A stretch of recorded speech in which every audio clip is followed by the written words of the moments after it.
বলে এক হিন্দু ফ্যামিলি আর মুসলমান ফ্যামিলি পাশাপাশি থাকতো। তো বাচ্চাই হয়, ও হিন্দু বোঝে না মুসলমানও বোঝে না, ঠিক না? তো দুই মেয়ে মুসলমানের আর হিন্দুর একসাথে খেলতো। তো মুসলমানের স্ত্রী নিজের বাচ্চাকেই নিজেই পড়াইতো, কায়দা পড়াইতো। তো মেয়ের সাথে খেলতো, ও যে কায়দার সময় বসতো। বাচ্চাদের ব্রেন খুব কি হয়, শার্প হয়। তো শুনতে শুনতে পাশে বৈশাখ শুনতে শুনতে হিন্দু মেয়েও কায়দা শেষ করে ফেলছে। তো মা যেদিন সবক দিছে, তো ও কোরআনের সবক নিছে। তো আস্তে আস্তে একটু একটু বড় হইতেছে আর বুঝতেছে, ঠিক না? ওই যে বান্ধবী, হিন্দুর বাড়িওয়ালারা তো জানে না, ও তো জানে বান্ধবীর লোকে খেলে ওই বাড়িতে সময় কাটায়, নিজেরও আরো ফুর্তিতে আছে। যাক, আমার মেয়ের সাথে ভালো সখা, সময় ভালো কাটতেছে। তো মেয়ে কোরআন পড়তে পড়তে কোরআন খতমই করে ফেলছে। কোরআনের মহব্বত তো ডিলে ঢুকে গেছে, কিন্তু বাড়িতে কোনোদিন বলে নাই। হইতে হইতে আটটু বড় হইছে, তো কোরআন পড়তে পড়তে মনে মনে ইমান নিয়ে নিছে, কিন্তু বাড়িওয়ালাদেরকে কিচ্ছু জানায় না। এমনকি বিয়ের বয়স হয়ে গেছে, বিয়ে যে হিন্দু ছেলের সাথে হয়েছে, সে আবার কাঠ্টার হিন্দু। এখন মেয়ে তো লুকায় রাখছে, আয়সা ওস্তাদনির সাথে মশওয়ারা করছে, এই অবস্থা আমি করবোটা কি? তো বলছে, আমি তোকে একটা গিফট দিব, তুই যেই কোনো বাহানায় তোর বাড়িতে খুলবি না, শ্বশুর বাড়ি নিয়ে যাবি।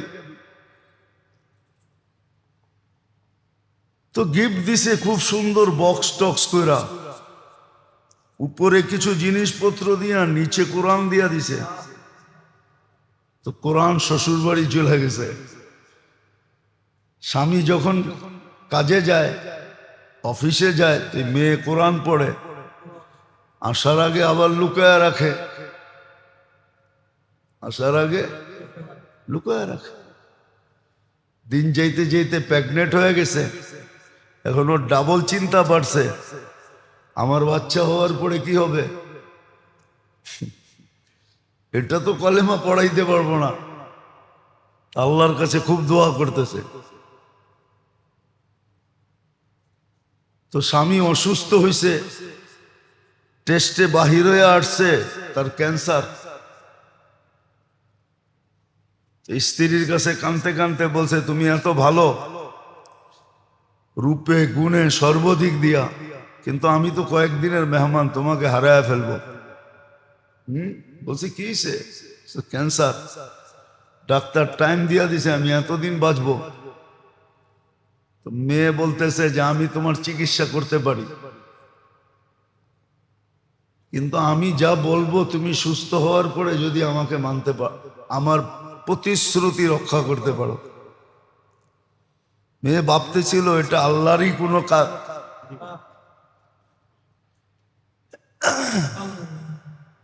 তো বলছে, ঠিক আছে, তুমি চিকিৎসা করো, আমি ভালো হয়ে গেলে তুমি যা বলবে আমি তা করব।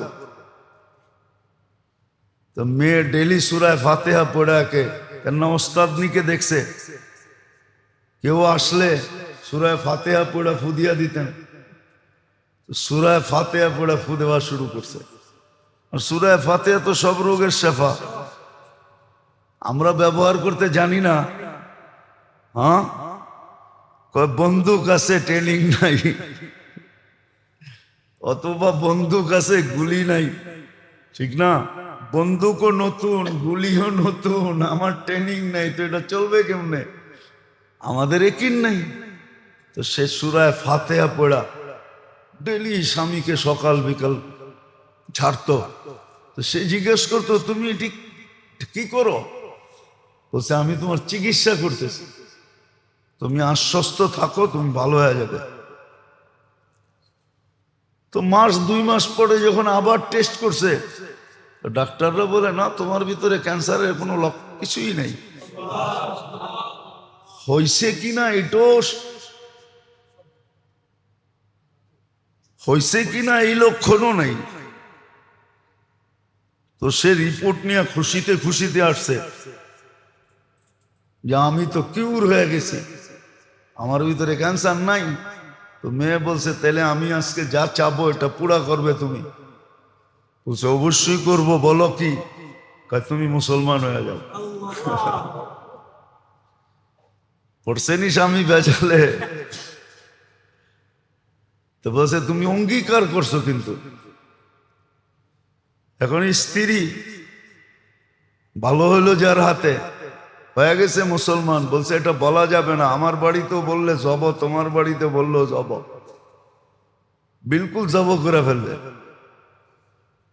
ঠিক আছে আমরা লুকায় রাখি, মুসলমান হয়ে গেলাম আমি, তো আমি চেষ্টা করি দেখি দেশের বাইরে যাওয়া যায় কিনা। তো সে অ্যাপ্লাই করছে সৌদিতে এক কোম্পানিতে, অ্যাপ্লাই করার সাথে সাথে জব হয়ে গেছে। বাস স্বামী স্ত্রী বাচ্চা নিয়ে সৌদি আরব চলে গেছে। আর ওইখানে এখনো জীবন ওইখানেই কাটাইতেছে। দুজন মুসলমান হয়ে গেছে। তো আসলে একিন থাকলে সত্য, একিন থাকলে। আমাদের লুৎফর রহমান সাহেব রহমতুল্লাহ আলাইহি ছিলেন, তো উনার বাড়ি ছিল নোয়াখালী। তো ট্রেনে যেতেন, তো সকালবেলা ট্রেন একটা আছে ফজরের পরে নোয়াখালী যায়। তো উনি ট্রেনে যেতেছিলেন, লালবাগের এক সাথী তো হুজুরে যে কাকরাইল পায় নাই, জিজ্ঞেস করছে কই গেছে? কয় বাড়িতে, কমলাপুর গেলে পাইবা। তো ছুটতে ছুটতে ছুটতে আসছে, আচ্ছা ট্রেনে উঠা কয় হুজুর একবার পানি পড়া দিছিলেন, ভালো হয়ে গেছে, আরেক জোড়া দেন। তো হুজুরে পানি পড়া দিয়ে দিছেন। সামনে এক জেনারেল শিক্ষিত ছিল, তো হুজুরে বলতেছিল হুজুর আপনার করে ভালো তো লাগে, কিন্তু এইগুলাতেই ভাল লাগে না, এত বড় রোগ হইছে, আপনি ওরে পাঠাইবেন ডাক্তারের কাছে, আপনি দিয়ে দিছেন পানি পড়া। তো হুজুর কিচ্ছু কয় না, জোরে একটু বলছে গাদা। যেই গাদা বলছে উনি তো খেপা গেছে, হ্যাঁ আপনি আমার গাদা বললেন। তো হুজুর বলতেছে শোনেন, হুজুর তো খুব হ্যাকমতওয়ালা ছিল, যারা দেখছে ওরা জানে, কথাবার্তা খুবই সুন্দর ছিল, সঙ্গীত তর্জমা করতেন, ওনার মতো তর্জমা এখনো কেউ করতে পারে না। তো হুজুর বললেন যে শুনেন, গয়াকার দয়াকার দুটা শব্দ বললাম, দুটা অক্ষর বললাম, আপনার পায়ের রক্ত মাথায় উঠলো। যদি বাংলা দুইটা অক্ষরে এত ক্রিয়া থাকতে পারে, এতটুক এফেক্ট হইতে পারেন আপনি, তাইলে আল্লাহর কালামে কি কোনো ক্রিয়া নাই? তো আসলে পরে বলছে লোকটা, ওই গাদায় বলছে যে দয়াকার গা দয়াকার দা, গাধা বলার কারণে আপনি এমন ক্ষিপ্ত হইছেন, এটা তো দুইটা অক্ষর, ঠিক না? আপনি তো আর গাধা না, গাধা নাকি? তো দুইটা অক্ষরে যদি আপনাকে এতটুকু উত্তেজিত করতে পারে, মাথার পায়ের রক্ত মাথায় উঠাইতে পারে, তাহলে আল্লাহর কালামে কি কোনো তাসির নাই? তো সত্য এটাই, আমরা ইয়াকিন নাই আমাদের। তো যেটা বলতেছিলাম যে এই মাস বড় তাৎপর্যময় মাস, বড় সুযোগ। এক তো হলো আল্লাহর নৈকট্য লাভ করার জন্য এবং নিজেকে ক্লিন করার জন্য। এই জন্য আল্লাহর রসুলকে ওপেন সার্জারি করা হয়েছে। জিবরিল আলাইহিস সালাম নিজে করছেন। দুনিয়া ওপেন সার্জারি ওইখান থেকেই আসছে, নাহলে দুনিয়াওয়ালারা ওপেন সার্জারি জানতো না। শক্কে সদর যেটাকে বলে, সিনা চাক করা, এটা জিবরিল আলাইহিস সালাম থেকে মানুষ শিখছে। আল্লাহর রসুলের করছেন, এই জন্য শিখছে।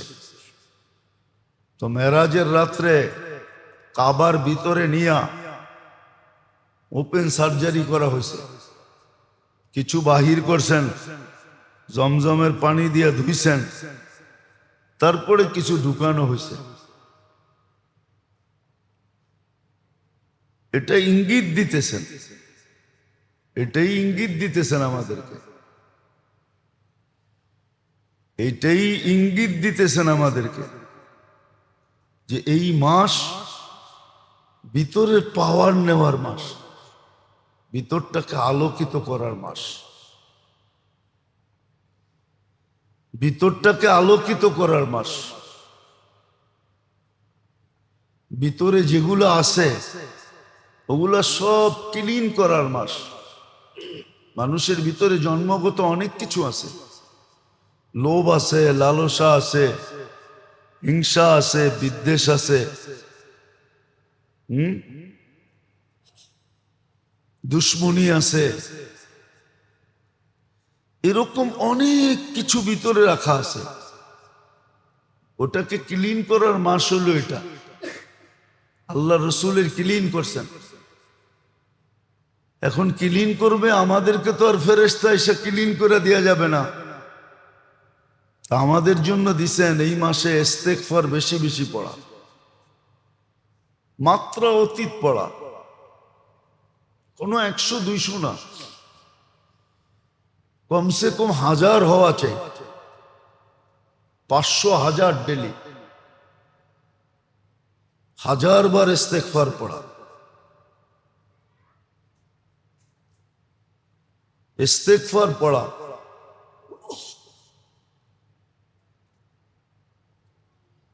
আর বেশি বেশি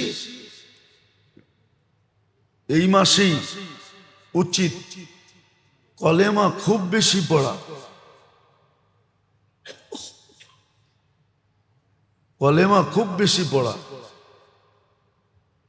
কেননা কলেমা যত পড়বে, লা ইলাহা ইল্লাল্লাহ যত পড়বে,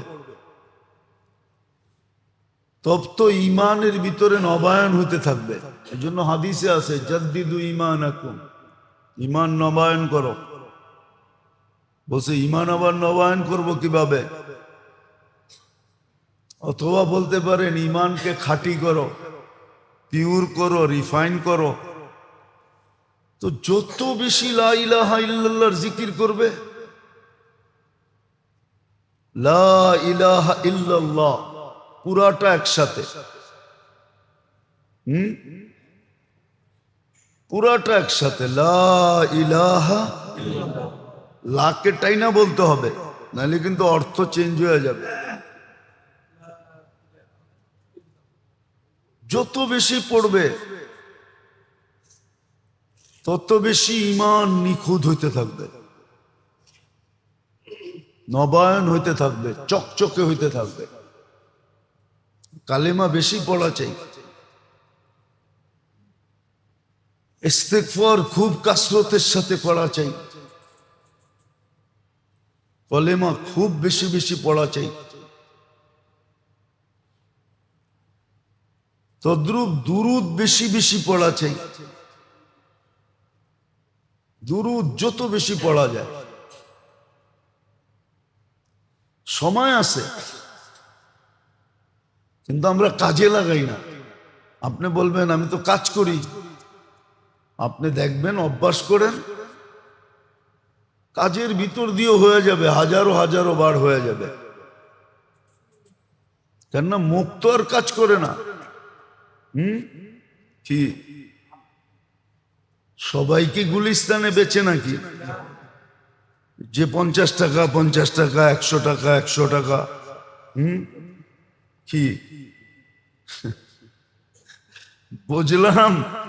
ওইখানে যারা বেচে ওরা নিলে সময় পায় না।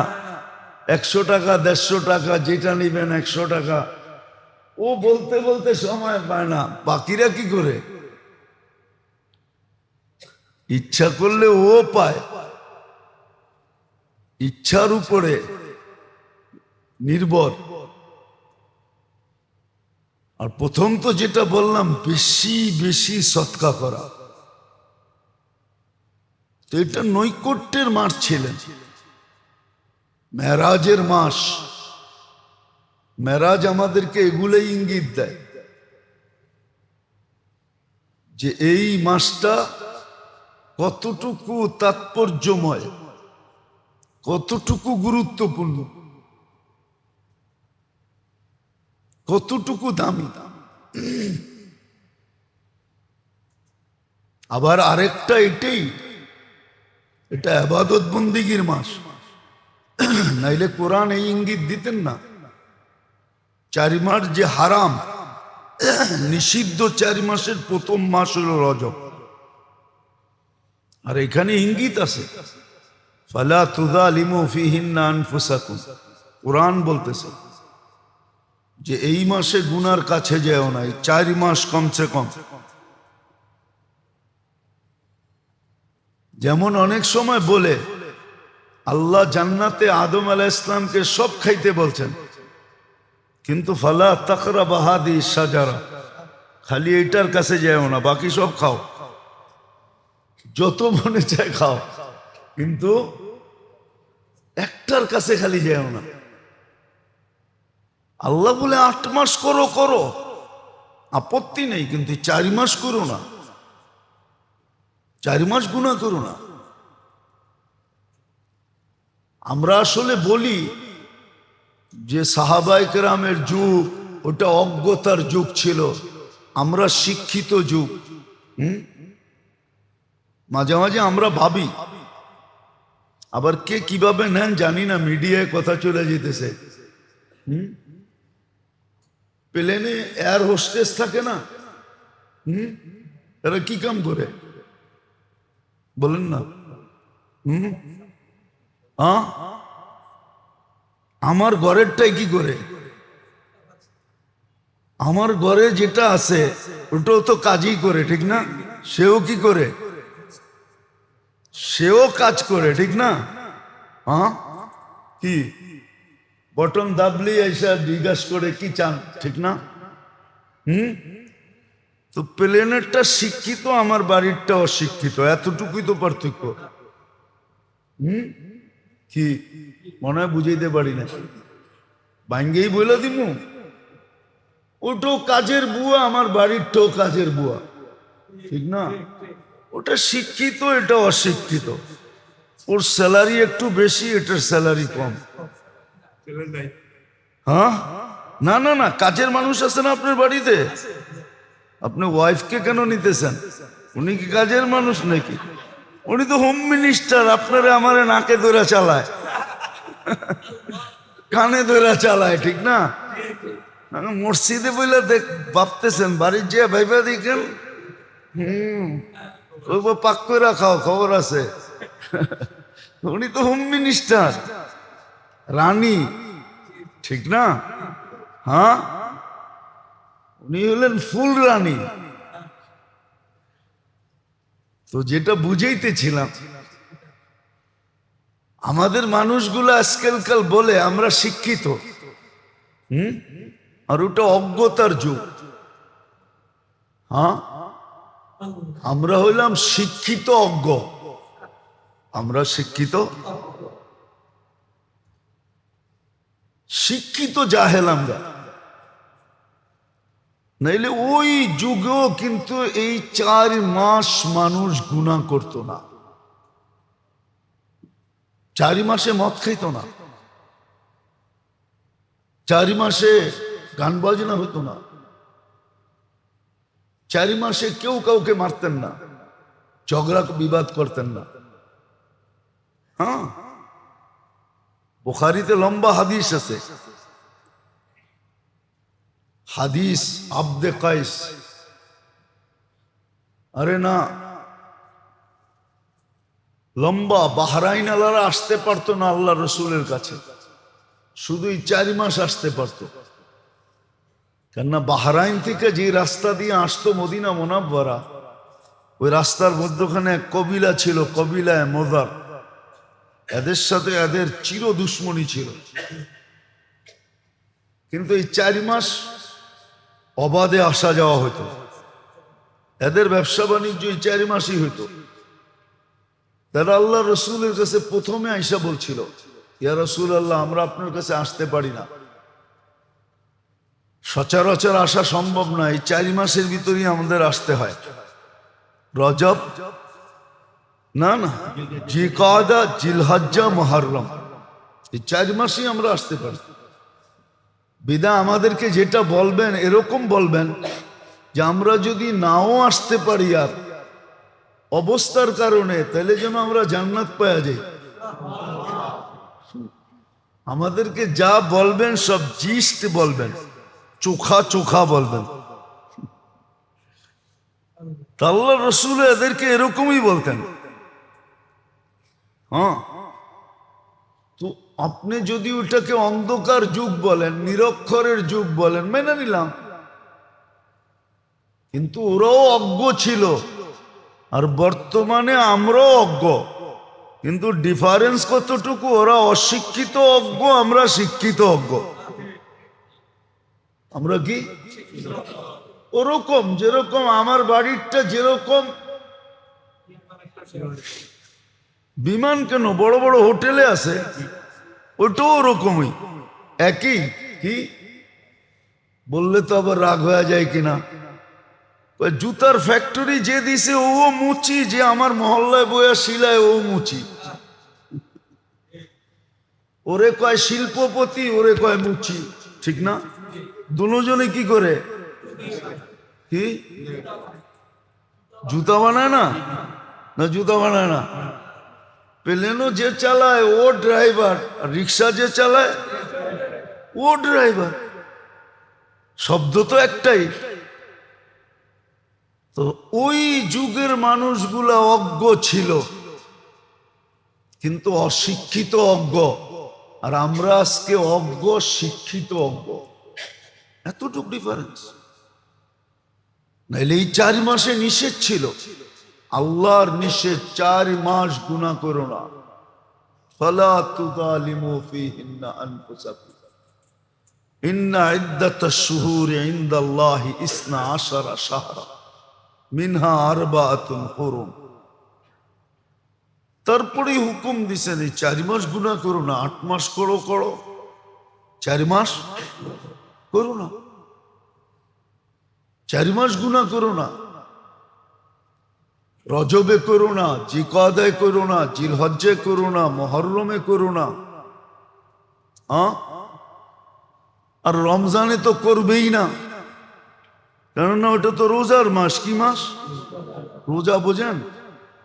সব কিছুর থেকে রোজা, সব কিছুর থেকে, সব কিছুর থেকে, সব কিছুর থেকে না খায়া থাকা, রোজা এটাই, সব কিছুর থেকে রোজা। তো এতটুক নিষেধ ছিল যে 4 মাস গুনাহ করো না। কিন্তু তাকাইলে দেখা যায় এই 4 মাসের ভিতরেই অনেক কিছু আসে, ঠিক না? কি কোন? 4 মাসের ভিতরে অনেক কিছু আসে, যেগুলো আমরা করি, সচরাচর করতেছি, সচরাচর করতেছি আমরা। তো যেটা বুঝাইতেছিলাম, আল্লাহ করুক, বুঝে আসুক। এই মাসটা কিন্তু নৈকট্যের মাস, আল্লাহর সাথে সম্পর্ক জোড়ার সবচেয়ে পাওয়ারফুল, অল্প সময় কিন্তু সম্পর্ক, ঘনিষ্ঠতা, বন্ধুত্ব, নৈকট্য এতটুকু হবে যে হাজার না লক্ষ বৎসরে যতটুকু সম্ভব না এতটুকু এই মাসে সম্ভব, কিন্তু করতে পারবে ও যেটাকে আসলেই এই মাসের জন্য নির্ধারিত মনে করে, যে আমার নৈকট্যের জন্য এই মাসটা দেওয়া হয়েছে, আমি যেন আল্লাহর খুব কাছে হয়েছি, এতটুকু বরকত অর্জন করতে পারি যে শুধু নিজে খাবো না, আমার মাধ্যমে হাজারো মানুষ খাবে, হাজারো মানুষ চলবে, এতটুকু বরকত অর্জন করতে পারে, শুধু ফ্যামিলির না, ইচ্ছা যদি করে বরকতের মাস এটা, তাহলে এতটুক বরকত আল্লাহর কাছ থেকে ঘনিষ্ঠতার মাধ্যমে নিতে পারে যে সে একা ব্যবহার করবে না। কেননা আল্লাহর উক্তি এটাও আছে, ওয়ালি বারাকাতিলা নিহায়া, আমার বরকতের কোনো সীমা রেখা নেই। হাদিস পুরাটা এরকম, ইদা উতিতু রাদিতু ওয়া ইদা রাদিতু বারাকতু, আমাকে যখন মানা হয় তো আমি রাজি হয়ে যাই, আমি পয়টা যাই, পয়টা আল্লাহর জন্য এই শব্দ শোভনীয় না, তারপরেও বলতেছি বুঝানোর জন্য। আল্লাহ বলে আমি রাজি হয়ে যাই, আর আমি যখন রাজি হয়ে যাই বরকতের দরজা খুলে দিই। আলি বারাকাতিলা নিহায়া, আমার বরকতের কোনো সীমা রেখা নাই। আবার উল্টা হাদিস আছে, ইদা উসিতু গদিবতু, আমার নাফরমানি যখন হয় তো আমি নারাজ হয়ে যাই। ওয়াইদা গদিবতু লাআনতু, আর আমি যখন নারাজ হই তো আমি লানত বর্ষণ করি। ওয়াল্লানাতু তাবলুগু সাবআম মিনাল ওয়ালাদ, ওই লানত 7 জেনারেশন পর্যন্ত ভোগ করতে থাকে। আছে, আপনাদেরকে আমি চোখে আঙ্গুল দিয়ে দেখাইতে পারি, চোখে আঙ্গুল দিয়ে দেখাইতে পারি, আঙ্গুল দিয়ে দেখাইতে পারি। এক সময় আমাদের দেশে, এখন তো জুলুমের ধারা এক এক সময় এক এক রকম থাকে। আগে জমিদারি প্রথার জুলুম ছিল, জমিদারি প্রথার জুলুম ছিল, প্রজাদের উপরে সেমন জুলুম ছিল, কর না দিতে পারলে, বাকিগুলা বললাম না, বাকিগুলা বললাম না, জুলুম ছিল। হ্যাঁ, বিলুপ্ত হয়ে গেছে। আপনি দেখেন অধিকাংশ জমিদার ফ্যামিলি দেখবেন আর গুড়া দাঁড়াইতে পারে না, আর গুড়া পারে না, এই জন্য পরিচয়ও দেয় না। পরিচয় 2-4টা ছাড়া, 2-4টা ছাড়া পরিচয়, নাহলে কিন্তু জমিদার কম ছিল না, জমিদার কম ছিল না, কিন্তু অনেক ছিল। এই জন্য দেখবেন এদের ফ্যামিলির নামও নিশান নাই। যেমন মোগলদের কোনো সন্তান এখন নাই, কোনো সন্তান নাই। কি যারা বলে বুয়া, এগুলা কি জমিদারের মোগলদের কোনো চশমা চেরাগ নাই, সব মিটতে মিটতে মিটে গেছে। ওই জুলুম 7 জেনারেশন পর্যন্ত আল্লাহ পৌঁছায় দেয়, গজব। আর বরকতের কোনো সীমা রেখা নাই। এই জন্য মেরে দোস্ত, সুযোগ আল্লাহ নিয়ে আসছে, ইচ্ছা করলে নিজেকে ক্লিনও করতে পারি, বিলকুল পরিষ্কার করে ফেলতে পারি। আবার ইচ্ছা করলে নৈকট্যের বিলকুল কাছে চলে যেতে পারি। ইচ্ছা করলে বরকত এতটুকু নিতে পারি যে আমি কেন 14 গোষ্ঠী খাইলেও শেষ হবে না। এই জন্য আপনি দেখেন, একটা আল্লাহওয়ালারা দেখেন, আবার কেউ রাগ হয়ে যায় কিনা, আল্লাহওয়ালা শব্দটা যদি কারো উপরে ভুয়াও লাগে, ভুয়া কি লাগছে, কি ভুয়া লাগছে? কি আসলে সে আল্লাহওয়ালা না, কিন্তু লেগে গেছে ভুয়া। কিন্তু শব্দের একটা তাসির এরকম, ক্রিয়া এরকম, এর সন্তানরাও কয়েক জেনারেশন খায়া যেতে পারবে। আর খাইতেছে, আমি আঙ্গুল দিয়ে দেখায় দিতে পারবো আপনাকে। কি না খাইতেছে না? হ্যাঁ, একটা দেখামো। আপনি কেল্লা সাজান, ওইখানে তো কোনো মানুষই নেই, খালি বলে কল্লা আসিল। কি এই জন্য তো কেল্লা শাহ। কেল্লা শাহ মানে কি? কল্লা শাহ, খালি মাথাটা পাইছে, আর কিচ্ছু পায় না, ওটারই কবর দিছে। যে দেখেন তো 350 না কয়শো ফ্যামিলি আছে যারা এটা রক্ষণাবেক্ষণ করে, যাদের ভিতরে বন্টন হয়। দেখেন তো ডেলি এক ফ্যামিলির বাগে কয় টাকা আসে? আমি গেছি এই জন্য বলতেছি, বলবেন আপনি আবার গেছেন কি লেগা?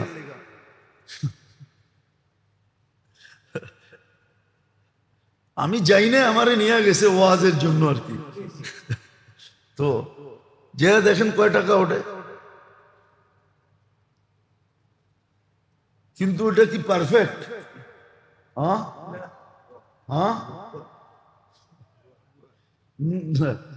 শুধু আল্লাহওয়ালার শব্দটা লাইগা গেছে, এই লাগাটার ফজিলত আল্লাহ দেখাইতেছে। সব আল্লাহওয়ালা না, শুধু কি লাগছে? শব্দ, শব্দ লাইগা গেছে। নাহলে সে আল্লাহওয়ালা না, সে। আমি একটা উদাহরণ দিই, আমাকেরটা দিয়ে দিই, ঠিক না? হ্যাঁ, কোন তাবলিগের কাজ শুরু করছে কে? ইলিয়াস রহমতুল্লাহ, ঠিক না? হ্যাঁ, ঠিক না? কিন্তু আমরা যারা দ্বন্দ্ব করতেছি, আমরা কি তাবলিগের কাম শুরু করছি নাকি? হ্যাঁ, আমরা তো ওই নামটাই আমাদের উপরে লাইগা গেছে দেখা আমরা এখন খাইতেছি, ঠিক না? আমাদের উপরে লাগছে কি? ওই শব্দটা লাগছে, ঠিক না? কিন্তু আসল শুরু করছে কে? হ্যাঁ, উনি তো খাইয়েই যায় না, লম্বা হয়ে যেতেছে। আমি তো ছিলাম ছোটবেলা, লুৎফর রহমান সাহেব রহমতুল্লাহ আলাইহ, আপনারা ওই কাকরাইল দেখছেন কিনা জানি না, যে একসময় পাংখা ছিল না, বড় বড় তালের পাংখা দিয়ে এরকম বাতাস করতো, কোনো বিদ্যুতের পাংখা ছিল না কাকরাইলে। তখন আতপ চলের ভাত হইতো আর শুধু ডাল। আমি বেশিরভাগ হুজুরের খানা আনতাম। হুজুরের বাসা আমার বাসা রোডের এপার ওপার ছিল। আর হুজুর যখন মারা যায়, যেই সময়, তো আমি রোগের, হুজুর সরোয়ার দিতে ছিল আর সিএমই, আমি 1.5 মাস হুজুরের খেদমতে ছিলাম পুরা। হ্যাঁ, আমি এখনো দেখতেছি ম্যারাডোনা হাত দিয়া গোল দিয়া ম্যারাডোনা হইতাছে। ম্যারাডোনা যে ম্যারাডোনা হইছে, তখন আমি বাচ্চা ছিলাম, দাড়ি মুছ উঠতেছে মাত্র। কেননা হুজুর সিএমএ ছিল, হুজুর কারো হাতে ওষুধ খেতেন না, বয়দের হাতে ওষুধ খেতেন না। কেননা ওষুধ খাওয়ানোর সময় দোয়া পোড়া খাওয়াইতে হইতো, তো হুজুরে ঘন্টায় ঘন্টায় ওষুধ খাওয়াইতে হইতো। তো রমজান মাস ছিল, খেলা হইতেছিল ফুটবল ওয়ার্ল্ড কাপ। আমি দেখতেছি, না আমার সজাগ থাকতে হইতো, বাচ্চা ছিলাম তো, দাড়ি মোট ছিল না আমার। আমি দেখতেছি ম্যারাডোনা হাত দিয়ে গোল দিতেছে, কিন্তু রেফারি তো বাসি ফু দিয়া দিছে, গোল হয়ে গেছে, ম্যারাডোনা চমকায় গেল আর কি। হ্যাঁ, তা আমি 1.5 মাস ছিলাম হুজুরের। তো আমি যখন খানা আনতাম, তো খানার ভিতরে আতপ চলে পোক হয় বেশি।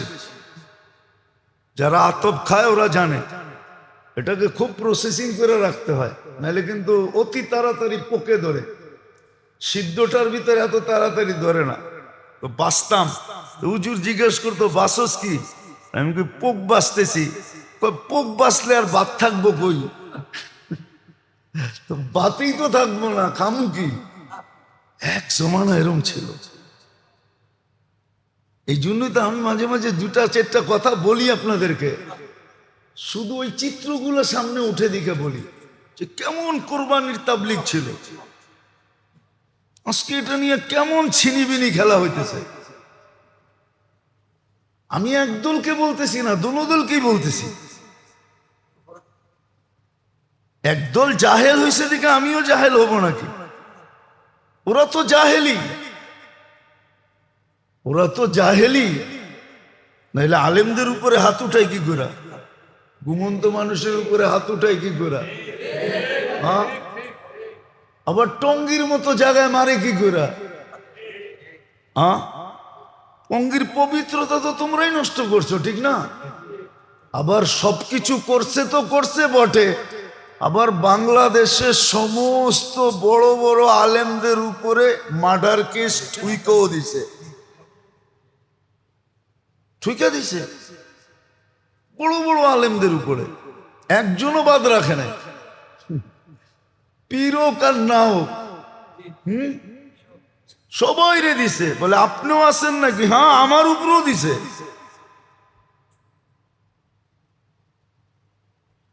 তো এই জন্য যেটা বলতেছিলাম, কোত্থেকে বাইরে গেছি, যে সত্য এটাই যে শুধু আল্লাহওয়ালার নাম যার উপরে রাখছে, নামেরও বরকত আছে।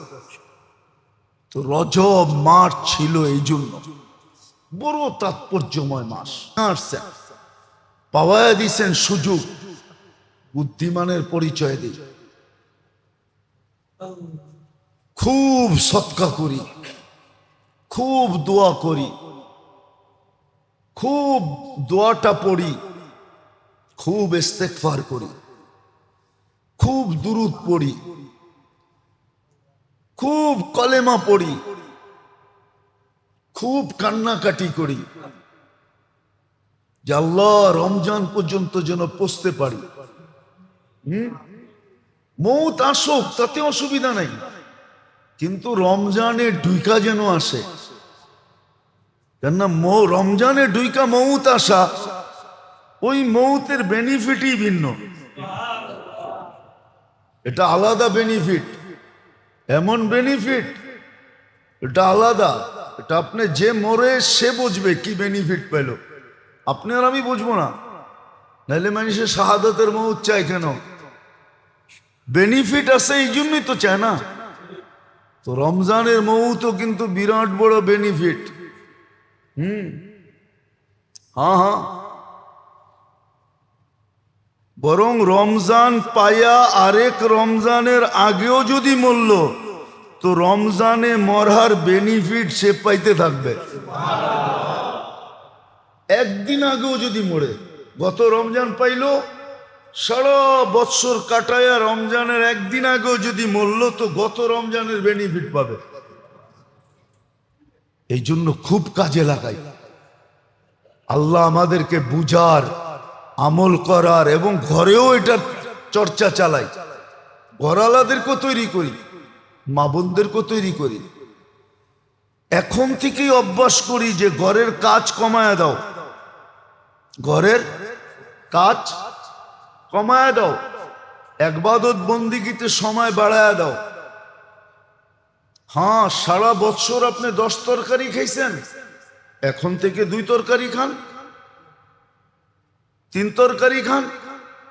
10টাই যে খাইতে হবে এমন না, বরং একটা খান, ডাল খান, একটা তরকারি খান। কি ভাত খাওয়া কি হবে না? ওই সময়টাকে ইবাদত বন্দিগির ভিতরে ঘরালাদেরকে লাগান, একটা মাহল তৈরি করেন।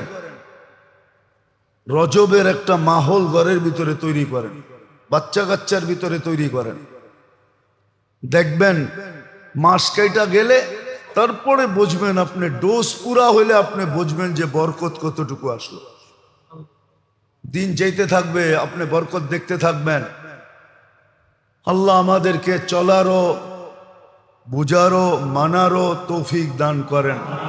ওমা আলাইনা ইল্লাল বালাগ।